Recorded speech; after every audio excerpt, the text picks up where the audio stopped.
What is up everybody you guys, क्या हाल चाल है सबके। उम्मीद है कि सब बढ़िया ही होंगे यार।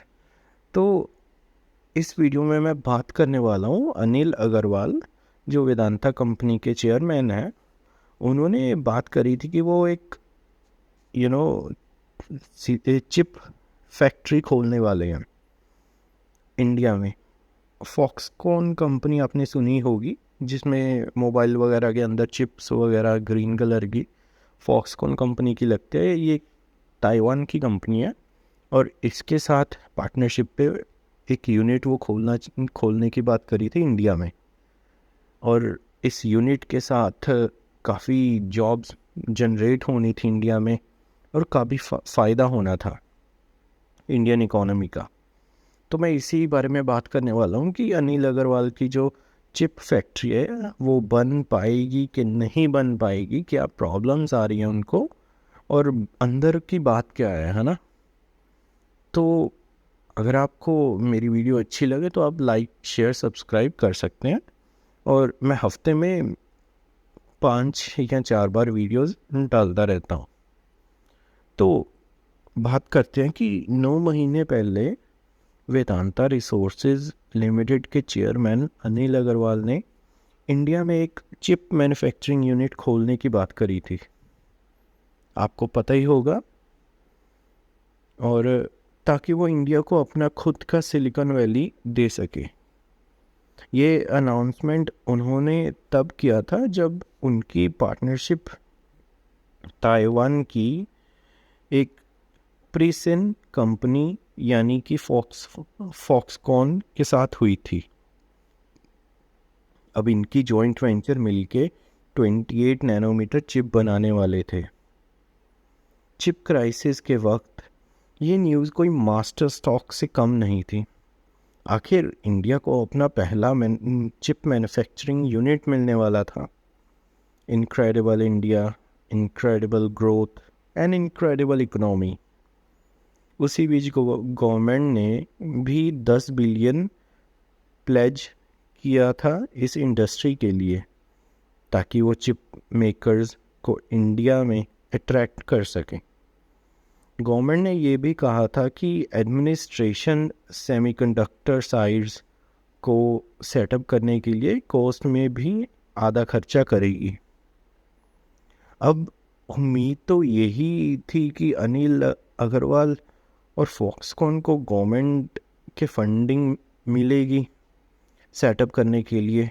गुजरात गवर्नमेंट और वेदांता ने एक मेमोरेंडम भी साइन किया था, जिसके हिसाब से कंपनी ₹1.54 लाख करोड़ का सेटअप डालने वाली थी। लेकिन अब सोर्सेज के हिसाब से गवर्नमेंट फंडिंग वेदांता की चिप फैक्ट्री को शायद ना दे। तो रीज़न क्या है, आप यही सोच रहे होंगे, क्योंकि गवर्नमेंट बैक ऑफ क्यों कर रही है। सोर्सेज के हिसाब से वेदांता फॉक्सकॉन को गवर्नमेंट फंडिंग शायद ना मिले, क्योंकि ये गवर्नमेंट के स्पेसिफाइड क्राइटेरिया के हिसाब से अभी तक एलिजिबल नहीं हुए हैं।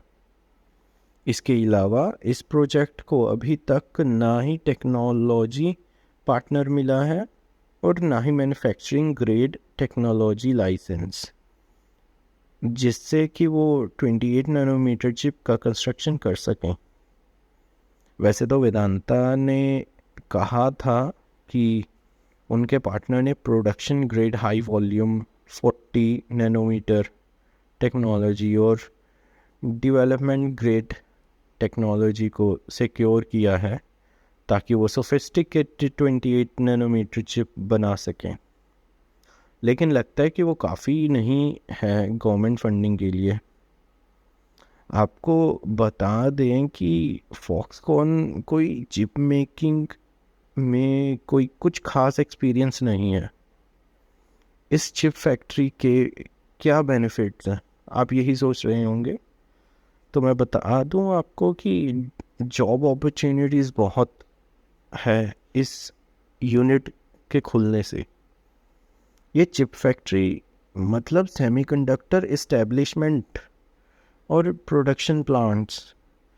इस एम्बिशियस प्रोजेक्ट से एस्टिमेटेड 1 लाख जॉब अपॉर्चुनिटी हैं। टेक कॉस्ट रिडक्शन, मतलब अगर इंडिया में यही मैन्युफैक्चरिंग यूनिट खुल जाए और यही मैन्युफैक्चर हो रहे हैं चिप्स, तो फिनिश्ड प्रोडक्ट का कॉस्ट कम हो जाएगा। लोगों का तो ये भी कहना है कि 1 लाख का मिलने वाला लैपटॉप 40,000 में मिलेगा, लेकिन वहाँ तक आने में टाइम लगेगा। लेकिन इतना श्योर है कि टेक कॉस्ट रिडक्शन ज़रूर होगा, और वो भी अच्छे परसेंटेज से।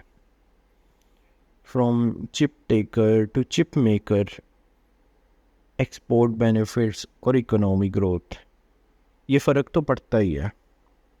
जहाँ इंडिया चिप इंपोर्ट कर रहा है, वहीं सोचो अगर इंडिया एक्सपोर्ट करेगा, ना ही सिर्फ एशिया में बल्कि वर्ल्ड वाइड एक्सपोर्ट बेनिफिट और उतना ही बेहतरीन रेवेन्यू और growth.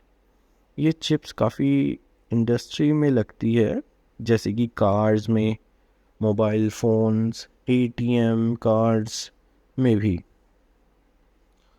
Support to ancillary industry, इस इंडस्ट्री के आते ही एंसिलरी इंडस्ट्री को भी बहुत बूस्ट मिलेगा, स्पेशली एमएसएमई। ज़्यादा कम ज़्यादा टर्नओवर और अच्छा खासा रेवेन्यू मिलेगा। लेकिन लगता है कि चिप फैक्ट्री को अब टाइम लग सकता है, चाहे चिप फैक्ट्री हो या वेदांता की अपनी फंडिंग। क्या रहा है ऐसा जो अनिल अग्रवाल लगातार फंसते ही जा रहे हैं? काफ़ी समय से वेदांता अपने डेब्ट्स के लिए नेगेटिव फोकस में रहा है, और रेटिंग एजेंसी भी इनके अगेंस्ट ही बात करती दिखाई दी है। लेकिन मंथ्स आफ्टर मंथ्स वेदांता ने अपना डेब्ट रीपे ही किया है। अब की हाल ही में Q1 डेब्ट रिक्वायरमेंट क्लियर किया है, मैच्योरिंग लोन्स और बॉन्ड्स ड्यू पेमेंट भी क्लियर किए हैं, और कंपनी का फुल इंटेंशन है कि वो अपना ग्रोथ डेब्ट ज़ीरो करें। लेकिन फिर भी वेदांता को डेब्ट ट्रैप के नज़रिए से ही देखा जाता है, इसलिए इसको फंडिंग का इशू भी आता है शायद, और credit card agency weak liquidity और हाई क्रेडिट रिस्क और नज़रिए से ही देखती हैं। तभी ना अच्छा खासा वेदांता बढ़ने के बाद 17 या 20 पॉइंट डाउन ओपन होता है। ये अलग बात है कि रिटेल इन्वेस्टर वेदांता के डिविडेंड से खुश रहते हैं। तो क्या अनिल अग्रवाल की चिप फैक्ट्री नहीं बनेगी? फैक्ट्री इनिशियली महाराष्ट्र में बनने वाली थी और फिर शिफ्ट होकर गुजरात चली गई। गवर्नमेंट ने अभी भी प्लेज किया है कि उनकी ये इम्पोर्टेंट प्रोजेक्ट है।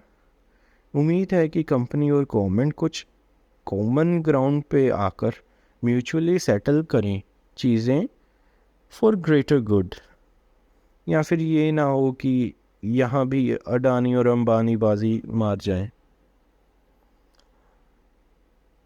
दोस्तों, अगर आपको वेदांता जैसा हाई डिविडेंड स्टॉक में इन्वेस्ट करना है 2023 में, अपना पोर्टफोलियो बैलेंस रखना है, BFSI स्टॉक में अपना पैसा बढ़ाना है, या फिर राइटली वैल्यू IPOs में इन्वेस्ट करना है, तो बहुत इम्पोर्टेंट है कि आप बेस्ट इन्वेस्टमेंट पार्टनर को चूज़ कीजिए।